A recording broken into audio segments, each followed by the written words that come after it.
যখন আয়াত নাযিল হলো যে তোমাদের সবচেয়ে প্রিয় জিনিসটি আল্লাহর রাস্তায় ব্যয় না করা পর্যন্ত তোমরা পুণ্যের অধিকারী হতে পারবে না, এই আয়াত যখন নাযিল হলো তখন আবু তালহা রাদিয়াল্লাহু আনহু ছুটে এসেছেন নবী মুহাম্মদ সাল্লাল্লাহু আলাইহি ওয়াসাল্লামের কাছে। এসে বলছেন, আবু তালহা রাদিয়াল্লাহু আনহু মানে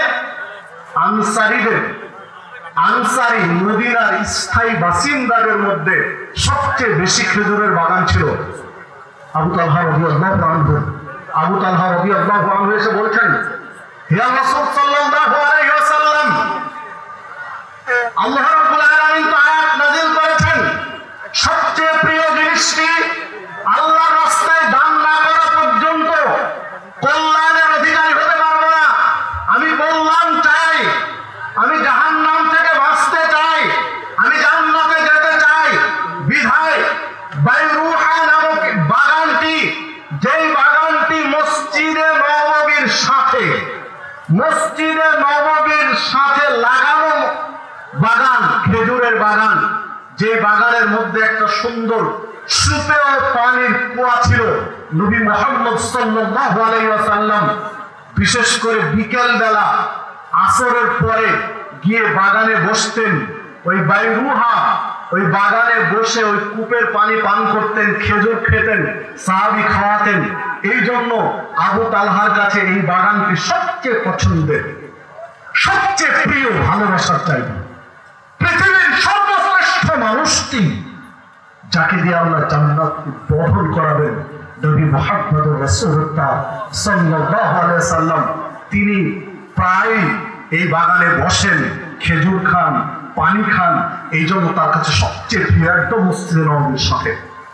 এখন আবু তালহা রাদিয়াল্লাহু আনহু বলছেন, যেহেতু এটা আমার কাছে সবচেয়ে প্রিয়, সবচেয়ে দামি, সবচেয়ে মূল্যবান, আর আল্লাহ বলেছেন সবচেয়ে প্রিয় জিনিসটি দান না করলে, আল্লাহ রাস্তায় ব্যয় না করলে পুণ্যের অধিকারী হতে পারবো না। বিধায় আমি পরকালে নাজাতের জন্য, জান্নাত লাভের জন্য, জাহান্নাম থেকে মুক্তি পাওয়ার জন্য আমি আমার বাগানকে আল্লাহর রাস্তায় দান করে দিতে চাই। রাসূল সাল্লাল্লাহু আলাইহি ওয়াসাল্লাম বলছেন, আবু তালহা সবচেয়ে লাভজনক ব্যবসা এটি, দুইবার বলেছিলেন সর্বাধিক লাভজনক ব্যবসা তোমার এটি। বাইরুহা নামক বাগান তিনি দিয়ে দিলেন মসজিদে নববীর সাথে। আপনি চিন্তা করতে পারেন যে যেটা এখন মসজিদে নববীর ভিতরে চলে গেছে, আর কি জায়গা, মসজিদে নববীর সংরক্ষণ করতে ভিতরে চলে গেছে, এটা মসজিদে নববীর সাথে। মানে আমরা বলি এটা তো আমার জমিরও, এগুলো স্বর্ণের টুকরা, কলিজার টুকরা বলি না, কলিজার টুকরো, স্বর্ণের টুকরো জায়গাটা আল্লাহ সন্তুষ্টের জন্য দিয়ে দিলেন। সম্মানিত উপস্থিতি, জান্নাতের সুসংবাদ প্রাপ্ত সাহাবী 10 জন, যারা পৃথিবীতে বেঁচে থাকা অবস্থায় জান্নাতের সুসংবাদ পেয়েছিলেন, জান্নাতের ঘোষণা পেয়েছিলেন।